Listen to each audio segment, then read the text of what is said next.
O Com LicitaCast é um programa da empresa Com Licitação que objetiva trazer conteúdos ricos, leves e descontraídos. E temos um presente para você que ouve esse cast. Na descrição deste episódio, você encontrará uma página com diversos conteúdos gratuitos para quem atua com licitações. Além disso, você também terá acesso a um formulário exclusivo para fazer seu cadastro no Com Licitação e testar todos os nossos serviços por 15 dias gratuitos.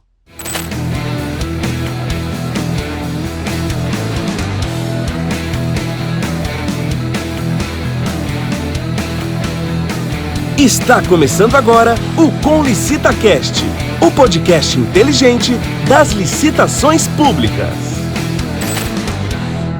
Olá, seja muito bem-vindo ao nosso Com LicitaCast, o podcast das licitações. E vocês estão me vendo aqui, porém eu tenho confiança que será temporário, porque eu entrei com o recurso, então eu só estou esperando o Silvio deferir o meu recurso. Se você não sabe o porquê que eu estou entrando com recurso, você tem que assistir o primeiro episódio para entender toda a história, da onde que veio essa questão do recurso, tá bom? E hoje nós estamos com um convidado muito especial, é uma pessoa que tem muito conhecimento, é um grande professor, um grande estudioso, um dos poucos no Brasil que pesquisa a fundo as licitações, não só no Brasil, como também no resto do mundo. E eu estou falando do grande amigo e professor Henrique Savoniti. E nós vamos ter um podcast fantástico hoje com o professor Henrique. Bruno, vamos lá, dê as boas-vindas para o pessoal. Não se acostume comigo, porque eu já entrei com recurso, tá? Só para dizer. A hora que o Silvio chegar aqui, eu espero que ele defira o meu recurso, tá? E vamos lá, vamos iniciar. Ô Antônio, antes de anunciar o Henrique aqui, o Silvio ele volta hoje aqui. Ah, ele volta? Ele volta hoje aqui, ele já deu. Volte. Não, ele volta hoje aqui pra decretar se você fica ou não. Não, mas ele tem que voltar mesmo, e isso é até uma dica, né, para quem for servidor. Tem um prazo para você responder o recurso, tá? Não é ad infinitum, ele tem que responder. Eu só estou executando o contrato para não ser penalizado, mas eu tenho fé que será deferido o meu recurso e eu serei ressarcido pelos meus honorários, tá? Será que o Silvio ele vai ter essa paciência aí de analisar, de ser justo com você ou não? Olha, eu acredito que sim, né? Até porque está lá no artigo do pregão do Com LicitaCast, que depois eu li, tá? Depois de participar eu li, sempre é assim, né? Depois do gato escaldado é que a gente vai olhar da onde que está vindo a água, mas lá no artigo diz que ele tem que analisar no período e extingue hoje. Então hoje ele vai trazer o veredito. Aguardaremos as definições ali do nosso querido Silvio Santos. Então, obrigado, Maravilha. Antônio. Estamos aqui ao lado do Henrique Savoniti Miranda. Ele é advogado, palestrante, doutor. Ele fez direito em Tolum. Não errei, Antônio. Ó, Tolum. E Udine. Udine. Aí, ó. Já ia errar? Já ia errar. Já ia errar. Udine, ele Já sempre salvei pega de o Udine. novo, hein? Já salvou, poxa. Ele estudou fora do país também, então ele é um cara muito... como o próprio Antônio falou, estudou a fundo a licitação. Tem o nosso livro aqui que ele entregou pra gente também. Então estará aqui no QR Code na tela e no link da descrição. Licitações e contratos administrativos. Se eu não me engano, Henrique, tem também QR Code aqui para o pessoal assistir. Assista ao vídeo de apresentação da obra. Então, são quantos vídeos aqui, Henrique? Perfeito. Bom, inicialmente agradecer a vocês, Antônio, Bruno, obrigado por mais uma oportunidade de parceria para a gente conversar mais um pouco aqui sobre as licitações. Então, o livro está na 5ª edição, eu lancei as 4 primeiras edições, ainda à luz da Lei 8666, as 4 primeiras foram publicadas pelo Conselho Editorial do Senado, e agora aí fiquei vários anos sem atualizar o livro, por conta do doutorado, do mestrado em Roma, depois do doutorado, e reformulei ele à luz da nova Lei de Licitações, está inteiramente aí reformulado à luz da Lei 14.133, inclusive já atualizado após a deliberação do Congresso Nacional sobre os vetos. Nós fechamos a edição dia 1º de junho de 2021, que foi quando o Congresso deliberou sobre os vetos. Na capa tem um QR Code com vídeo de apresentação da obra, mas dentro dela você encontra mais 2 QR Codes, um para alguns recursos de visual law, com alguns esquemas então sobre a nova lei de licitações, e outro com 72 videoaulas, alguns videozinhos ali de 5, 8, 10 minutos, dependendo do assunto, onde eu abordo aí os assuntos mais importantes. E aí, além desses 2 QR Codes, dentro do livro mesmo, conteúdo doutrinário aí sobre licitações, eu trago várias perspectivas aí de direito comparado, mais de 500 julgados aí de TCU, STJ, STF sobre licitações, material bem bacana, aí são 680 páginas aí, bem pesadas mesmo sobre licitações. É um curso mesmo sobre licitações e contratos administrativos. Não tem tabela comparando a lei antiga com a lei nova, né, porque isso eu acho que já tem muito material sobre isso, não valeria a pena colocar aqui no livro. E essas videoaulas e esses recursos de visual law são pelo QR Code. Aqui nas 680 páginas, muito material aí para quem trabalha na área de licitações e contratos. Espero que vocês gostem. Show de bola. Legal, show de né, bola. Bruno? Quando ele fala essa questão do QR Code, que a gente tem ali mais do que um livro, né? Você compra um livro e ainda ganha material multimídia ali embutido dentro do livro. Eu acho que faz muito sentido e é algo, pelo menos para mim, inovador. Eu também achei. Confesso que eu não conheço ninguém na área de licitação que tenha feito algo similar a isso. E é mais de um material, né? São 2 materiais aqui, né? Sim, vídeo também. Você vai ter uma experiência completa, vamos dizer assim. E aí agradecer a RT, a Revista dos Tribunais, editora, pela oportunidade, porque de fato, com 72 videoaulas não tem. Normalmente os livros têm 1, 2, 3 vídeos, alguma coisa menor, e aí até quando eu disse que gravaria os vídeos, eles se surpreenderam com os 70 vídeos aí, como disponibilizar isso na plataforma, e disponibilizaram, foram extremamente solícitos, e o livro está tendo uma excelente aceitação, fico muito, muito contente com isso. Show de bola, parabéns, legal. Henrique, obrigado mesmo pela sua presença aqui. O Henrique, ele é natural de Araraquara, São Paulo, hoje mora em Brasília, né, Henrique? Brasília, sim. E é pai da Isabela, de 22 anos. Para quem não conhece o Henrique também, siga ele nas redes sociais, Instagram, Prof. Savonite, e também nas outras redes, Facebook, YouTube, LinkedIn, Henrique Savonite com 2 T's, tá bom? Então, hoje o tema será a real história da licitação. Então, temos algumas coisas ainda que não foram contadas, não é não, Henrique? Então, primeira pergunta, como que começou a história da licitação? Porque tem uma história ali que a gente já conhece, que é o que todo mundo fala, mas tem uma fase bem anterior, né? Como que você descreve ali esse começo, como que deu pontapé inicial em cima disso? Ok, eu acho que o pontapé inicial começa com a invenção da economia monetária na Grécia antiga, porque antes da Grécia a gente não tinha como se pensar em contratação pública, em disputa, porque as contratações eram feitas mediante escambo, né? Se trocavam mercadorias ali, não tinha um procedimento objetivo, vamos dizer, de disputa. Claro que tudo isso muito embrionário, mas lá no século V a.C., com a invenção da economia monetária, pelo Creso, rei da Lídia, você começa a ter ali as primeiras noções de contratações públicas. No Egito, por exemplo, as obras públicas eram realizadas mediante ou contratação paga pela administração ou por meio de trabalho forçado, né? Naquela época ainda existia pena de trabalhos forçados, ou o poder público pagava diretamente os trabalhadores.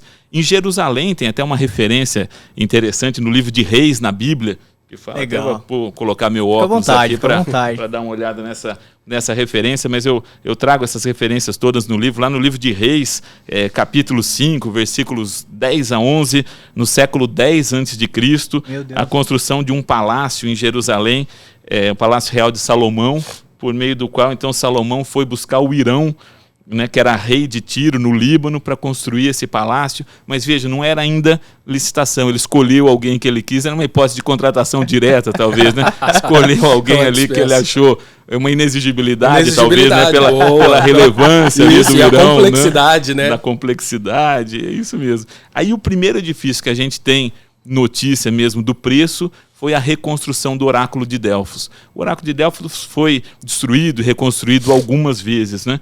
E aí lá no século 6 a.C., então, houve a reconstrução do Oráculo de Delfos e a gente sabe o preço dessa obra pública, que foram 300 talentos de prata, uma verdadeira fortuna aí para a época, a reconstrução. E aí um aspecto interessante, que eu acho que a gente pode fazer um link com a nossa realidade aqui.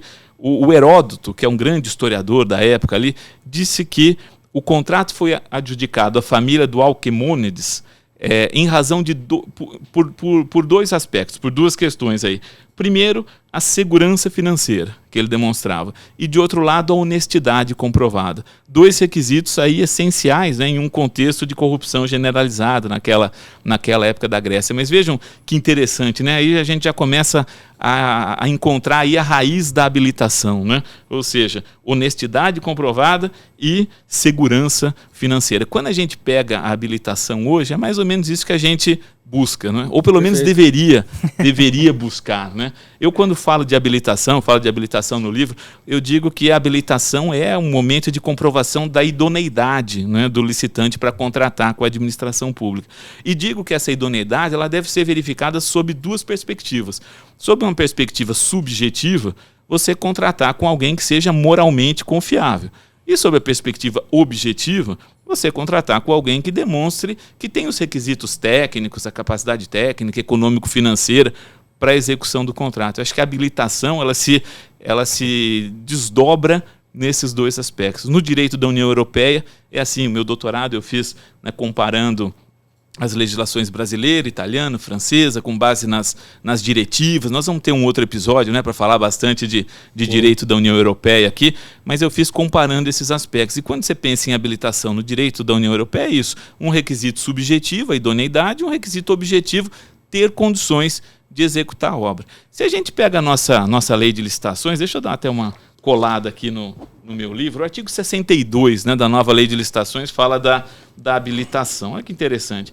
Ele fala que a habilitação é o conjunto de informações e documentos necessários e suficientes para demonstrar a capacidade do licitante de realizar o objeto da licitação. Capacidade do licitante de realizar o objeto da licitação. Ou seja, ele só fala dessa questão objetiva, não fala da questão subjetiva, né, da idoneidade, coisa que lá, né, na Grécia, no século V a.C., já se pensava. Se você pega os requisitos de habilitação hoje, né, habilitação jurídica, vamos ver se o Antônio concorda comigo, vocês concordam comigo. Habilitação jurídica, documentação, né, contrato social, aquela coisa toda lá. Regularidade fiscal, deixa a regularidade fiscal para depois. Habilitação jurídica, documento. Qualificação econômico-financeira. Requisito objetivo, segurança financeira. Qualificação técnico profissional, técnico operacional, também critério objetivo. Aí você pega aquela outra habilitação social, fiscal e trabalhista. Também, basicamente, o foco ali é a questão financeira. Embora você tenha ali a certidão de que não utiliza mão de obra infantil e tal, mas pouca coisa, né? Então eu acho que a gente está só focado nos critérios, nos requisitos objetivos de habilitação. Falta o requisito subjetivo, que lá na Grécia eles já se preocupavam com isso. Falta a gente caminhar, né, para uma habilitação, por exemplo, fiscal, social, trabalhista e criminal. Né? Ou seja, você precisa exigir certidão criminal. Não faz sentido, por exemplo, alguém que seja sócio, diretor, controlador de uma empresa que ou melhor, não faz sentido uma empresa que tenha um sócio, controlador, diretor, que foi condenado por corrupção, por concussão, por qualquer coisa dessa, que possa contratar com o poder público. Não faz sentido nenhum. É verdade que a nova lei de licitações evoluiu no sentido de determinar que quem foi contratado por exploração de trabalho infantil, quem foi condenado, né, por exploração de trabalho infantil não pode contratar com a administração. A lei de crimes ambientais também fala que quem foi condenado nos últimos 5 anos não pode. A lei de improbidade administrativa, que não é penal, mas é civil, lato sensu, também prevê lá nas sanções proibição de contratar com o poder público, mas eu acho que a gente precisa avançar nessa questão da idoneidade moral, ou seja, você precisa apresentar uma certidão negativa criminal aí dos sócios, diretores, em relação a alguns crimes aí contra a administração pública. A nova lei de licitações incluiu lá um título no Código Penal, né, colocou lá aqueles crimes contra licitações dentro do Código Penal. Quem é condenado por um crime praticado em razão de uma licitação, voltar a ter a sua empresa, ter a possibilidade de que a sua empresa volte a participar de uma licitação, não faz muito sentido, né? Não sei o que vocês acham.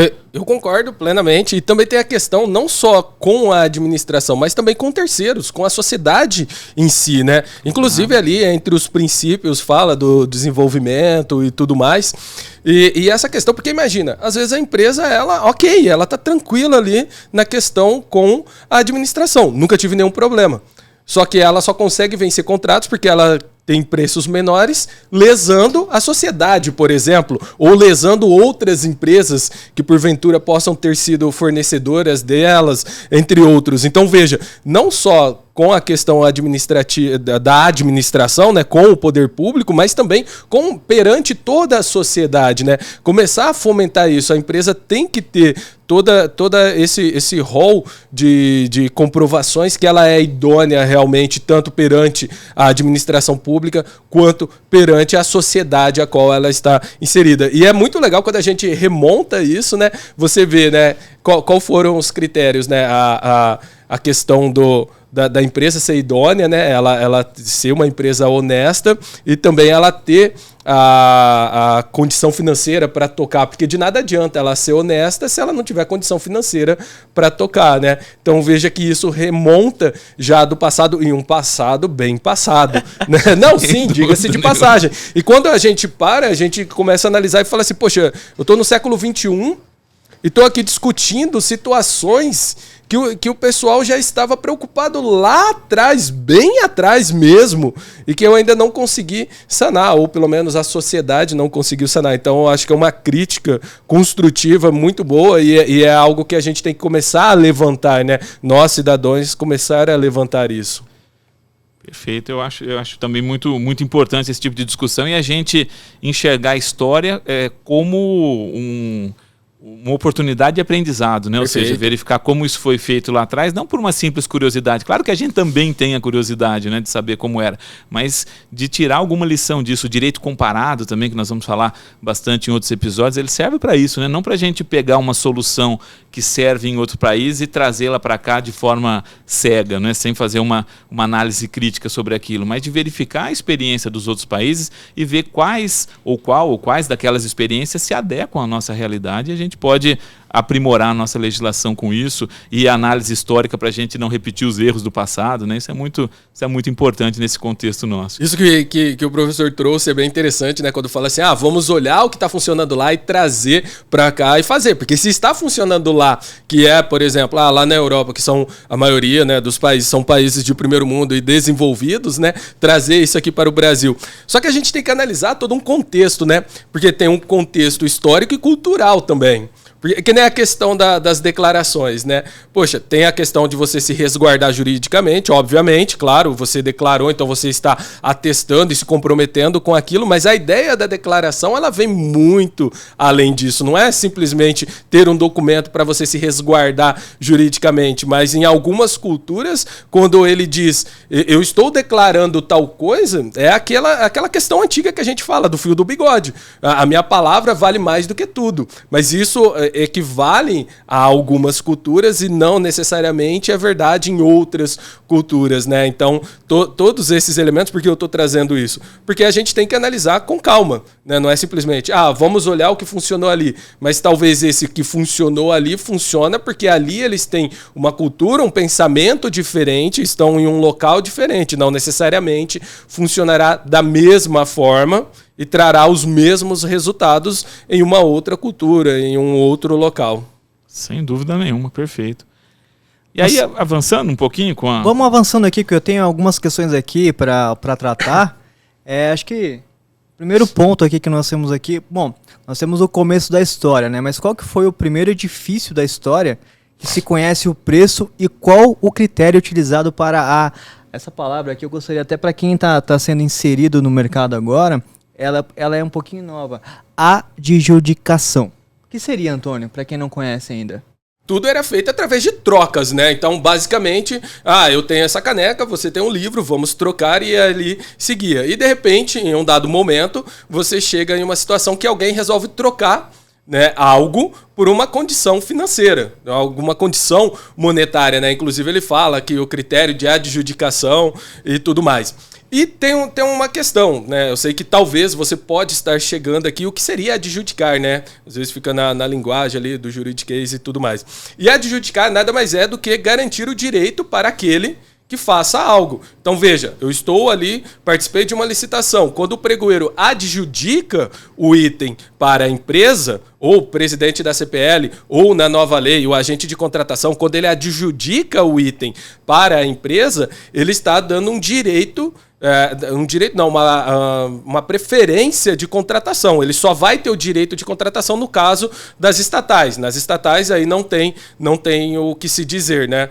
O item foi adjudicado, obrigatoriamente tem que assinar o contrato. No caso dos demais entes públicos, a adjudicação é garantir a preferência para que ele assine. Então, o agente de contratação, o pregoeiro, o presidente da CPL está dizendo, olha, essa empresa cumpriu todos os requisitos. A autoridade competente analise e verifique se realmente pode ser contratado ou não, mas ela já está liberada. Pode, da minha parte, ela já pode contratar, ok? Professor, podemos continuar com os conteúdos e seguindo com a história. Ok, então nós falamos já da primeira adjudicação de um contrato administrativo, século V a.C. Eu acho que vale a pena a gente chamar a atenção aqui para um aspecto interessante da primeira concessão da história, né, que foi no século VI a.C., um pouquinho antes, que são as concessões aí das minas de Laurium, que remontam lá ao período da Grécia Antiga também, ao governo ateniense,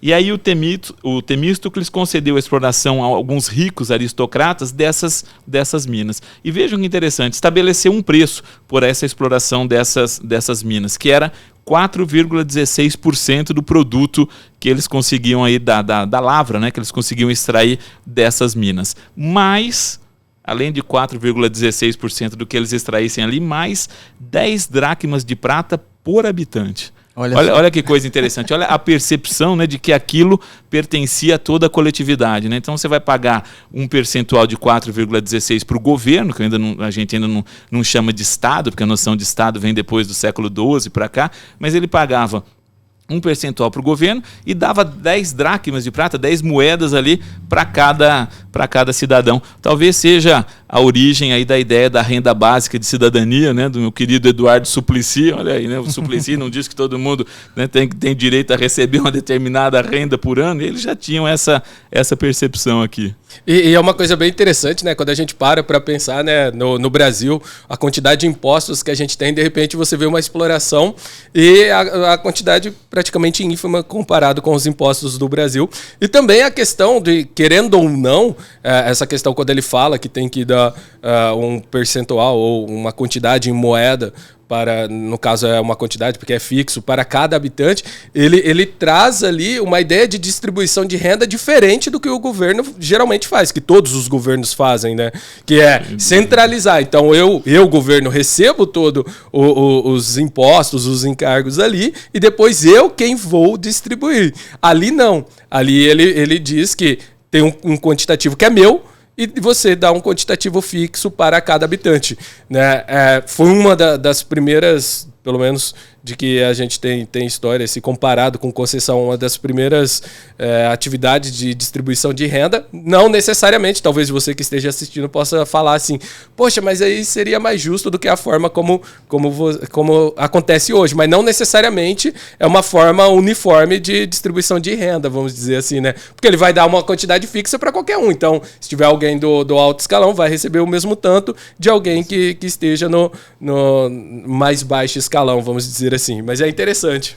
Sim. Talvez não seja isonômico, né, na ideia de isonomia que nós temos hoje, né, na medida em que isonomia não é tratar todo mundo igual da mesma forma, mas a isonomia é aquela ideia do Aristóteles, né, de tratar igualmente os iguais e desigualmente os desiguais, na medida em que se desigualam e na exata proporção de suas desigualdades. Ou seja, dá um tratamento igualitário às pessoas que estão nas mesmas circunstâncias, né? Daí a tributação progressiva, né? Ou seja, o imposto de renda progressivo. Quem ganha mais paga proporcionalmente mais. Não é só quem ganha mais paga mais. É mais do que isso, né? Quem ganha mais paga proporcionalmente mais, porque as alíquotas são maiores. Aqui a distribuição era igualitária, não se tinha ainda essa percepção na época, né? Seria um bom exemplo, né? O começo da história é um bom exemplo para que a gente possa considerar hoje, né?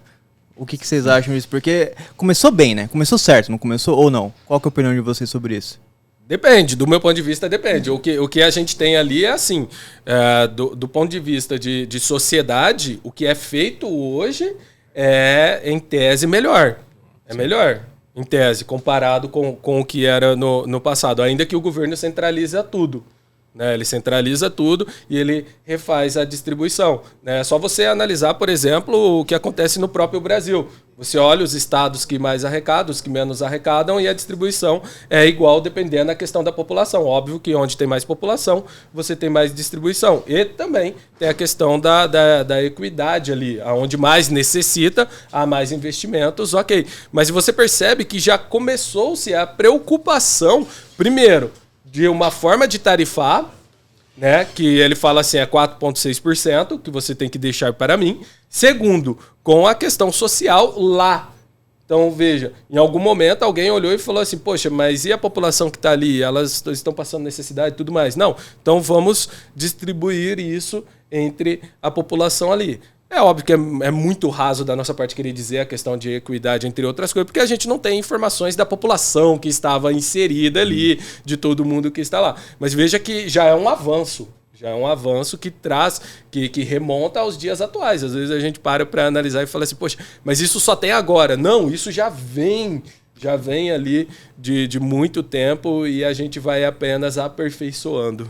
Claro, e sob a nossa perspectiva, às vezes a gente pode pensar, olha, ao invés de dar 10 dracmas de prata para cada um, melhor dar 20 para alguns que precisam mais e 5 para outros que precisam menos. Enfim, uma forma de enxergar a história com os nossos olhos, mas enxergar a história com os nossos olhos é anacronismo, né? Ou seja, querer entender o passado com os olhos do presente não tem jeito. Não vai dar certo, né? Eu já diria mais, eu já diria que era melhor dar um percentual para a população, porque quanto mais ele produz, mais a população vai ganhar igual aos impostos, né?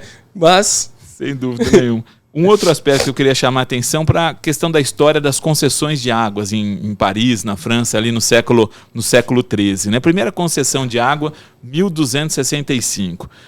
É uma concessão dada para o convento das Filhas de Deus para retirar água do rio Siena e abastecer o convento delas na medida que fosse necessário para atender as necessidades. Então vejam, né, a água é um bem público, o serviço de saneamento, que na época não se dava esse nome, é um serviço público, mas elas precisavam retirar água para abastecer o convento. O rei, na época Luís IX, foi lá e deu essa concessão. E essas concessões se multiplicavam. Depois do convento da Filha de Deus, vários outros conventos conseguiram, mas aí começa a gerar um problema de escassez de água. Quando muita gente começa a retirar a água do rio, né, do manancial ali principal para abastecer suas propriedades, começa a faltar água para a população em geral. Quando isso acontece, eles baixam uma medida, né, determinando a suspensão de todas as concessões e abrem um período de negociação para ver como é que vai ficar essa situação.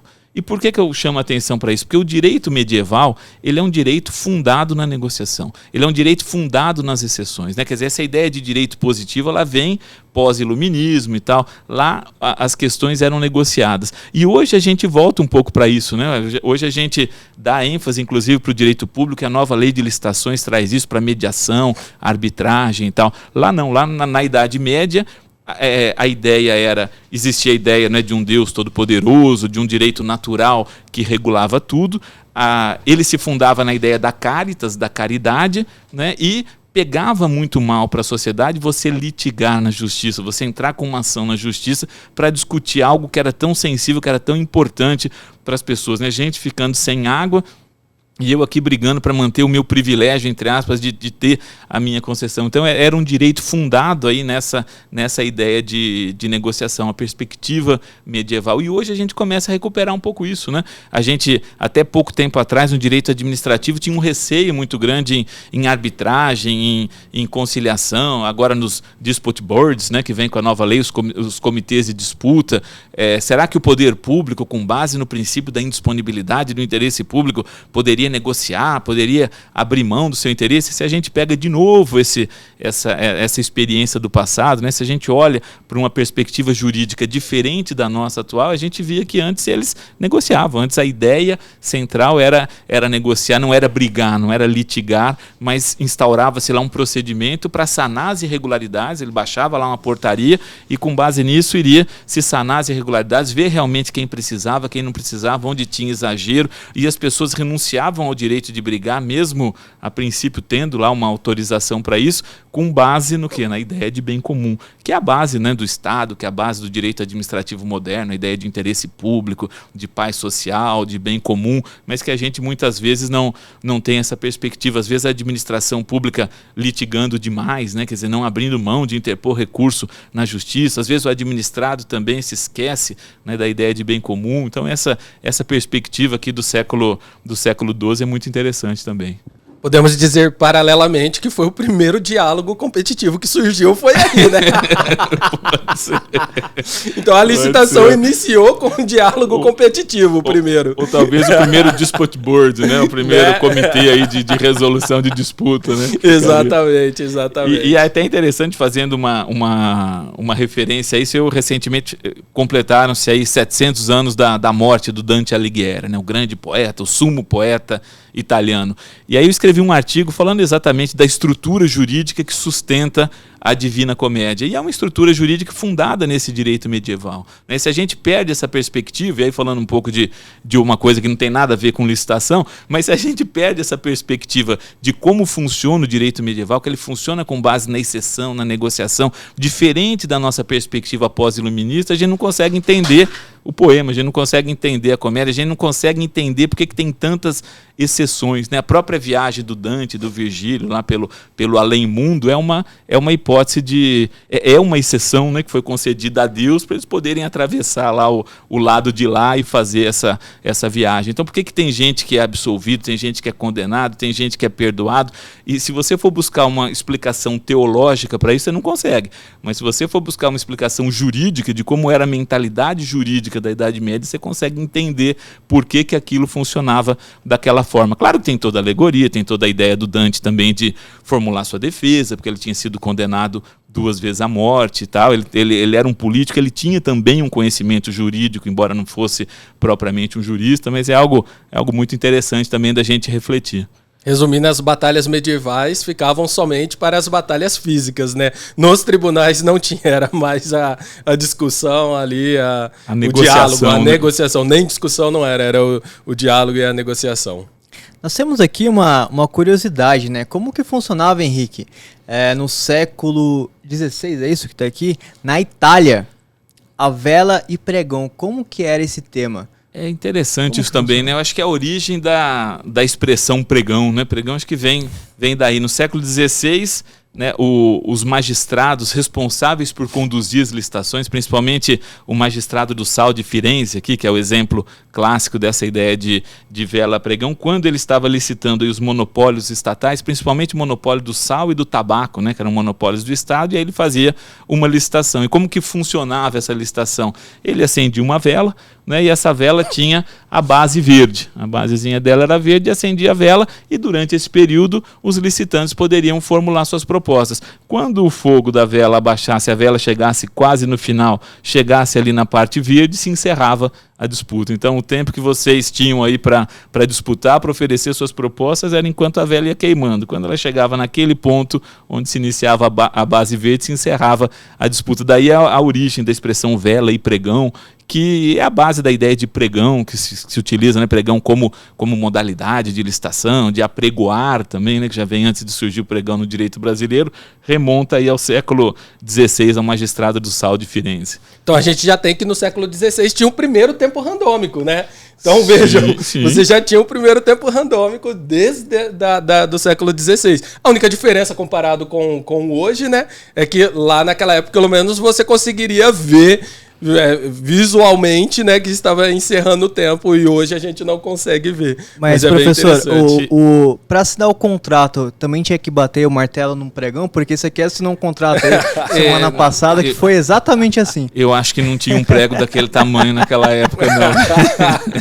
E é interessante essa questão do pregão, como ele diz, é um tempo randômico, né? Não é você tem alguma previsibilidade maior do que você tem hoje, mas também a vela não demora rigorosamente o mesmo tempo para queimar, embora ela possa ser do mesmo tamanho, depende também das circunstâncias climáticas, né? Quer dizer, esse tempo varia um pouquinho também ao ponto que ela chegava no verde. Até hoje na Itália, você sabe, eles usam a expressão estar no verde, né? Então, se eu disser para você, olha, Bruno, eu estou no verde, me faz um pix aí que eu estou no verde, ou seja, eu estou sem dinheiro. Então, ficar no verde, estar no verde hoje na Itália é sinônimo de estar sem dinheiro. Que legal. É legal, E vem interessante, né? legal. No Brasil, se falar assim, eu tô no verde, as pessoas acham, não, Não, tá você bom, tá bem, bom. você tá indo bem. No vermelho que você tá ruim. Né? E é interessante também essa visão que eles têm de trazer justiça na hora da disputa, né? Porque não fica algo subjetivo e também não fica algo, vamos dizer, autoritário ou arbitrário na hora de definir, acabou e não acabou. Então, veja, eu tenho um dispositivo ali que ele, é óbvio, a gente vai ter ali um tempo mais ou menos estimado de quanto ele vai durar, mas não tem interferência de ninguém. Não tem interferência de ninguém. Pode ser que tenha alguém ali que abra a porta mais vezes, chacoalha ali para entrar mais oxigênio, aumentar a chama e apagar mais rápido, né? Ou apagar, né? Para ganhar um tempinho, ou consumir a vela mais rápido, né? Mas é bem... Eu tenho o critério ali, ok, ninguém consegue dominar, vamos dizer assim, aquele dispositivo para o encerramento, vamos dizer. É muito bom porque o Antônio ele já se viu lá, né? Não, eu acho que eu já fui pregoeiro lá, foi lá, né? Então eu já estava lá, eu voltei agora para o futuro e estou aqui. Professor, tem mais uma questão aqui que eu gostaria de fazer para você. No Brasil, quais foram as primeiras normas de contratações públicas? Aí eu quero puxar também uma outra história aqui, antes de dar a palavra para você. Eu tenho aqui, até gostaria que o pessoal colocasse depois ali na tela para o pessoal ver, um arquivo que foi tirado aqui pela própria empresa em 2008, na Faculdade de Direito da Universidade de São Paulo. Então, são fotos aqui do decreto 2.926 de 14/5/1862. Então essas fotos que vocês estão vendo na tela aí é justamente o arquivo que foi tirado pela empresa. Na época foi em 2008, né? A licitação ela foi introduzida no direito público brasileiro há mais de 159 anos, com esse decreto, né, de 1862, que regulamentava as arrematações dos serviços a cargo do então Ministério da Agricultura, Comércio e Obras Públicas. Aí depois veio ali o decreto 4.536 de 1922, enfim, esse foi o pontapé aqui no Brasil. Mas tem mais histórias aí falando do Brasil, das normas, né, professor? Como que você avalia essa questão pra gente? Eu acho interessante a gente pensar, bom, o Brasil descoberto em 1500, né? Mas na prática a história do Brasil começa em 1808, com a chegada da família real portuguesa aqui e tal, e a independência em 1822. Então, basicamente, aí de 1808 a 1822, enquanto o Brasil ainda era colônia, se aplicavam as normas portuguesas, né? As chamadas ordenações do Reino de Portugal, ordenações manuelinas, ordenações afoncinas e ordenações filipinas. Olha só. E aí, se a gente pega lá nas ordenações do Reino de Portugal, veja que interessante, o número 39 aqui do título 66 do primeiro livro das ordenações, ele fala assim, e não se fará obra alguma sem primeiro andar em pregão, para se dar a empreitada a quem houver de fazer melhor e por menor preço. Porém, as que não passarem de R$1.000 se poderão mandar fazer por jornais, e aí tal, e umas e outras serão lançadas em livro e tal. Então vejam que já desde as ordenações do Reino de Portugal ele fala, né? Fala de pregão, fala que vai se dar a obra aí para quem oferecer o melhor preço, a melhor condição, e aquelas que não passarem de R$1.000 por jornal, ou seja, por dispensa de licitação, sem a necessidade da realização de uma licitação. Isso ainda antes da primeira norma brasileira, mas na época de Portugal já funcionava dessa forma. Então veja que no início do Brasil poderia fazer pregão para obras. Na verdade deveria, né? Não só poderia, como deveria fazer, né? Agora a gente mudou, né? Depois da independência a gente olhou e falou assim, não, vamos decretar a independência em todos os aspectos, não só de Portugal, mas também nas licitações, e aí ficou proibido pregão para obras e serviços de engenharia. A independência, inclusive, terminológica, né? Afinal de contas, lá eles usavam a expressão Perfeito. Pregão, aqui nós começamos a expressão concorrência, né? Na verdade, lógico, a concorrência é o sinônimo ali desse pregão da isso. época. E aí, depois, a primeira norma brasileira mesmo é um alvará, sem número de 28 de maio de 1808, do Brasil, colônia, que, assinada pelo príncipe regente, que manda pôr em estanco as cartas de jogar e tornava a fabricação de cartas de baralho um monopólio do Estado e determinava a fixação de editais para concorrerem as pessoas que quisessem oferecer lances, arrematando-se o contrato a quem oferecer o maior preço e as mais arrazoadas condições. Então vejam, a primeira norma mesmo sobre licitação, claro, uma norma esparsa, específica, como o Bruno falou antes, né, normas mais abrangentes sobre contratação vieram depois, já no século XIX, mas no século XX, perdão, mas aqui ainda no século XIX ainda essas referências aqui. Então, as cartas de baralho eram monopólio do Estado, e aí, para produzir essas cartas de baralho, licitação, quem oferecesse o menor preço e as melhores condições. Depois, em 20 de outubro de 1817, também a exploração de madeira do pau-brasil, também para quem oferecesse o melhor preço, e aí o resto é história, né? O resto a gente já sabe, o Código de Contabilidade Pública da União, o Decreto-Lei 267, o Decreto-Lei 2300 de 86, a Lei 8666, o Pregão, o RDC e a Lei 14.133 de 2021. Se a gente puder, então, em tão pouco tempo, resumir tudo isso, é basicamente isso. Mas temos muita coisa interessante, histórica, sobre licitações. Nessa época, Antônio, você arrisca aí a dizer qual que era o jogo mais utilizado ali de cartas de baralho da época? Olha, pela quantidade de cartas, eu acho que o truco, né? Porque era menos carta para você levar clandestinamente e também fabricar, né? Porque você tinha que ter a concessão, então eu acredito que tenha sido o truco. Não, fechou. É verdade. Eu tenho aqui, Antônio, uma visita ilustre para você. Lá vai. E ele veio, agora já voltou de férias, obviamente, porque ele tem essa questão aí de ter vindo dos Estados Unidos. Ele veio e te contratou só pra isso. Então... então quer dizer que o meu recurso foi indeferido. Não sei, ele vai vir contar hoje aqui pra você. E tem essa história aí do Silvio Santos. Então eu queria até convidar. Chame o nosso querido ilustre Silvio Santos, por gentileza. Fica à vontade, Antônio. Oi, Silvio, venha! E que o meu recurso tenha sido deferido, tá? Ai. Tudo bem, pessoal? Tudo ótimo, Tudo ótimo. Silvio. Tudo bom, professor? Tudo bem. Muito bem, eu vi vocês falando de pregão. Então estou aqui para conversar até com você. Com você, porque o seu caso Meu foi caso é indeferido, tá bom? Minha produção passou que você foi indeferido. Foi indeferido? Foi indeferido. Não posso fazer nada.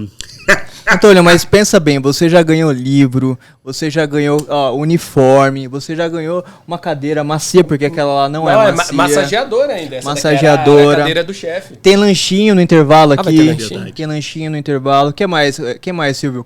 O que mais você pode oferecer pra ele, além do pregão? Além do pregão, tem muitas outras coisas. O martelo. Tem o martelo, tem o pregão, tem tudo. E outras coisas em off. Essa parte muito corta, tá, bem. pessoal? Não, vai. Vai assim mesmo? Entra. Professor Henrique, é um prazer estar aqui, tá? Recebê-lo. É um prazer recebê-lo, professor. O prazer é meu, Silvio. Muito boa conversa, muito conteúdo bom. Mas agora é o show do pregão, eu vou fazer umas perguntas hoje. Hoje tá incrível. Hoje está incrível, muitas perguntas que vão deixar vocês aí bem por dentro de tudo aí, vocês vão gostar de ver. Mas o Henrique Savonite, eu vi que você fez filosofia, né? Que é uma área muito filosófica. Sem dúvida. Queria saber, se Sócrates, que nada sabia que nada sabia... Por quê, professor? Você sabe de tudo, rapaz. É muita coisa, é muito conhecimento, não é mesmo? Muito conhecimento. Muito bem. Vamos começar o show do pregão? Bora! Bora pro show do pregão. Vamos lá para a primeira rodada de pergunta. Vinheta. Muito bem, olha só. Quem souber, responde, hein? Quem souber, responde. Vamos lá para a primeira rodada de pergunta. Pergunta número 1. Lá vem. O exemplo correto de faz tudo é alternativa A. Canivete suíço? Alternativa B. O estagiário de uma empresa? Boa! Muito bem bolado. Alternativa C. Um marido de aluguel? Muito bem, a minha produção do SBT é ótima. Alternativa D. O pregoeiro durante uma licitação. Alguém sabe responder? Posso responder? Fica à vontade. Eu diria que é o pregoeiro, porque ele além de fazer o pregão, Sim. ele faz todas as fases da licitação e tudo isso que você já expôs também. Olha tudo só. isso cai nas costas do pregoeiro. A partir do momento que você assume como pregoeiro, é toda a sua responsabilidade de tudo. Você concorda, professor? Eu concordo. Eu não sei, eu marcaria a alternativa do estagiário. Eu acho que o Olha. estagiário também, ele... O estagiário realmente faz tudo. É mais trabalha neutro, bastante. né? É mais neutro. Assim. Mas é porque ele não percebeu. É o estagiário que foi nomeado como pregoeiro. Ah, Entendeu? muito bem bolado. Ele é muito rápido, Antônio. Vamos lá, Nossa, então. eu vou mudar a alternativa. De fato, com o processo, com o pregão eletrônico, o estagiário não tem mais processo para ele carregar, acabou aqueles documentos físicos, eu acho que é o pregoeiro. É mesmo. verdade, É o pregoeiro. grande Henrique Savoriti. Vamos então agora para a pergunta número 2. Das alternativas abaixo, mistério no ar. Das alternativas abaixo, o que não deve ser feito na licitação? Alternativa A. Querer licitar com a nova lei aprovada em 2021, sendo que ainda nem aprendeu a lei de 93. Essa é muito boa, muito boa. Alternativa B. Dar lance sem calcular na intenção de pedir reequilíbrio no futuro. Olha só, hein? Olha. Alternativa C. Perguntar se pode trocar a marca do produto no dia da entrega. Olha. Nossa. Será que tem pegadinha aí? Ou alternativa D. Lançar o edital misto com a Lei 866 e a 14133. Essa, olha, quero ver o que vocês vão responder. Tá com vocês aí, ó. O que vocês acham? Qual é a alternativa correta? Essa eu pularia, tá? Essa eu pularia. Eu acho que tem que colocar mais uma alternativa e colocar todas as respostas estão Anterior. corretas. Eu acho, só acho. Não sei se o professor Eu concorda. concordo mas... plenamente. Ali estão todas muito bem escolhidas pela produção de condutas que não devem ser adotadas de jeito nenhum. Tem que ter todas as alternativas aí estão corretas, senão não dá certo. Parabéns pra produção que, O olha... Portioli tá bem, né? Tá bem, né, Silvio? É verdade. Escrevendo Portioli. muito bem. Portioli é o meu filho que vai me substituir daqui uns anos. Viu, Portioli? Vamos dar seguimento agora para a pergunta número 3. Vinheta. Muito bom. Vamos lá. 3. Olha, essa aqui é uma pergunta muito culta, muito boa. Essa aqui, olha, professor, ó, presta atenção nessa aqui, ó. Vamos lá. Na Divina Comédia de Dante Alighieri, olha só, qual é a punição descrita aos licitantes que são inabilitados? Sabem que estão errados e mesmo assim entram com recurso para tumultuar o pregão. Vamos lá. Alternativa A. Os condenados são obrigados a fazer a licitação presencial de 600 itens com a participação de 50 licitantes em plena segunda-feira. Meu Jesus amado. Olha só, vamos lá. Alternativa B. Os condenados são obrigados a conduzir sessões de licitação onde nenhum dos participantes leram o edital. Olha, Antônio. Olha, Antônio. O que você acha disso, Antônio? Alternativa C. Os condenados são obrigados a participar de licitações milionárias no registro de preços. Minha produção é muito boa. Vamos lá. Alternativa D e última alternativa. Os condenados são obrigados a viajar mais de 800 quilômetros para descobrir que o órgão público decidiu suspender a licitação no dia da abertura. O que vocês acham? Qual é a resposta correta? Pode inserir a opção E, todas as alternativas, porque eu acho que todo castigo é pouco pra quem faz isso. Tá errado, entra com recurso? Não. Será? Eu acho. Você não tá em cima do muro?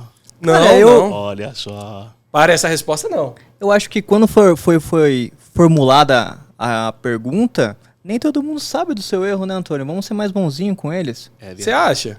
Eu só faço as perguntas aqui, Antônio. Eu só quero as respostas. Além de fazer contratações, né? Além disso, obviamente. Quer voltar para esse assunto, Antônio? Vamos ser mais Vamos relaxar ali. Vamos ver o que o professor acha. O que Eu acha? não tenho a menor ideia. Viu? A situação tá dantesca mesmo. Tá viu? dantesca, Realmente, exatamente. todas as alternativas são dantescas. É porque viu? o Silvio, ele vem pra cá, ele consegue envolver todo mundo aqui, daqui a pouco a gente vai estar martelando tudo de novo aqui. É verdade. Então Eu tem que acho. tomar cuidado, hein? Alternativa aí, eu vou com o Antônio. Vou Eu com o acho. Antônio. Alternativa Aí? aí. Todas. Tem que ser todas. Tem que ser todas? Aí sabe o que a gente faz, tá? Pra não ser muito mal, a gente reveza. Aí um dia vai ser uma, Pode outro ser. dia vai ser a outra. Pode até ser. cumprir toda a pena. Eu acho. Por que não? Não é, Antônio? Por que não, né, professor? Ou podemos fazer um recurso e anular logo todas essas questões aí do Não show fala do pregão, isso. hein, de uma vez Não, por não, todas. não, não, isso? não. Olha só. Ou será indeferido, como sempre? Olha, Sem arbitrariedade, hein? Eu Sem acho- arbitrariedade. sim. Eu acho que vai ser indeferido. O meu era mais sério do que isso e foi indeferido. indeferido. Só Ele tá porque eu não li o chateado. edital. Mas ele tá magoado, né, Tá Bruno? magoado. Ele tá com uma Ele tá ferida no magoado. coração, por isso que ele foi indeferido. Ai, meu topete, desculpa, meu topete. Liga, cadê o Jassa pra arrumar meu topete? Jassa! Ai, Jassa, vem aqui e me abraça. Muito bem, muito bem. E aí, esse foi o show do pregão de hoje com o nosso queridíssimo, ilustre Henrique Savoriti, nosso professor querido. Muito bem, vocês gostaram do show do pregão? Fica aqui com a gente até o final. Até o final, por gentileza, Silvio. Meu topete aqui deu uma desarrumada. Olha lá. Olha só. Tem que aumentar o Chama a salário maquiagem ali pra ele, por favor. Já. Enquanto isso, professor, obrigado pela sua presença. Claro, temos muitos assuntos ainda pela frente, né? Alguns. Não quer dar spoiler, não, né? Olha, só um pouquinho. Vamos pedir pro pessoal deixar nos comentários o que eles acham que virão. A gente já falou no início que vai ter um episódio exclusivo falando um pouco das licitações na Europa, né? Lembrando que o livro do professor tá aqui, tá na descrição do vídeo, também está se você está assistindo, ou melhor, ouvindo, né, por outro aplicativo, também está lá na descrição do vídeo.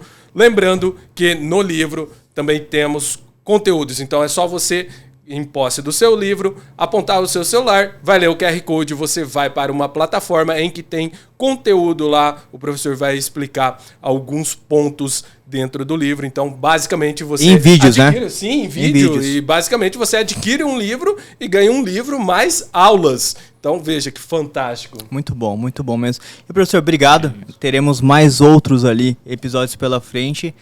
Segundo episódio, seja bem-vindo para os próximos aí. E fica aqui as nossas considerações finais, por gentileza. Eu agradeço novamente pela oportunidade, agradeço o Antônio, o Bruno, ao Silvio, a todos pela oportunidade de estar aqui discutindo esse assunto com vocês.